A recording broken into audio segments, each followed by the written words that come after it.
שלום, איתנו נמצא פיטר ג'וזף, הקולנוען והבמאי שיצר את סרטי zeitgeist ויצר את תנועת zeitgeist שמקדמת שינוי חברתי-כלכלי עולמי. סרטי zeitgeist היו מהסרטים הפופולריים ביותר בתולדות האינטרנט, ופיטר איתנו כאן לענות על כמה שאלות בנוגע לטבע של התנועה. Hi, Peter. Hello. So, if you could just introduce yourself and the zeitgeist movement. My name is פיטר ג'וזף. I'm the founder of a social sustainability organization called the Zeitgeist Movement, which in form has about 1,000 chapters across 70 countries, and basically we're all working together to try to bridge some differences about economic problems that are working its way across the world: social destabilization, unemployment, debt crisis, environmental destabilization.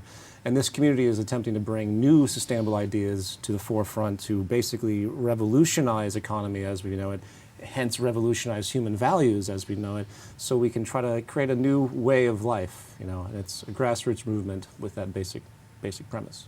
Okay. Now, the first zeitgeist movement was released in 2007. Movie, right? By you as a performance piece. You are a musician and an artist. What leads you as a musician and as an artist to take up such a cause as, you know, changing the global system? Sure. Well, my initial intention with the first film wasn't to create a movement per se. It was certainly an intention of revolution. It was an intention at a train of thought that'd be different than what the current zeitgeist, as it's defined, dictates in the modern world. But it really wasn't until the second film that the pressure of the community that saw these films came to me, and I started to feel the need for my own purposes and because everyone else asked for it as well, to figure out what we could do as a community, whether it was a grassroots movement, whether it was an action of some kind, whether it was a protest, so to speak. So the last two films are really a representation of me trying to figure out in my own world what solutions may be for many of the global problems out there. And from that point is when the movement kind of materialized itself. I can't say I started anything per se. I would say I was an initiator of something that resonated with the general community, and then it birthed into what we have today. Okay. Now, your timing was excellent. I mean, it was a lucky coincidence, or perhaps the spirit of the times, that the first movie was released just before the start of the global financial crisis, and then each movie was released, you know, prior or following an escalation in the crisis. That's true. That's true. It's funny you point that out. I've been accused of a lot of things as being an insider of the system, as though I would know these things that other people shouldn't know. But if you take a calculation perspective, if you look at, say, the global debt process, money created out of debt, interest charged upon it, as depicted in the first film, as expanded upon in the second film, it's very easy to see that we were going to have many different failures through government, through corporations, through individual debt crises. It didn't take a lot of ingenuity to figure that out, but uniquely within, I believe, 3 months after the release of the second film in 2008, we had that massive first drop-off in the U.S. and Western economies, which was oddly poetic, but it was great to see, in a certain sense, how these causal elements could be pointed out. It removed a lot of the mystery for the general public as to why. So rather than blame the politicians, rather than blame the traditional notions of blame that we see, it began to be systemic. People said, well, what's wrong with the system? And that's my big point, is the system is failing. The system is the problem, not any political organization or general ideology that we come to think of. Yes. Unlike in the movies, where some of the movies claim that international bankers have taken hold of the economic and social system of the world, you're claiming it's not the bankers, it's the system, it's a systemic fault. The bankers are a consequence. The bankers are there. The financial interests are at the helm, what I call the ownership and investment class. They are a natural outgrowth of the basic premise of what the market economy basically is.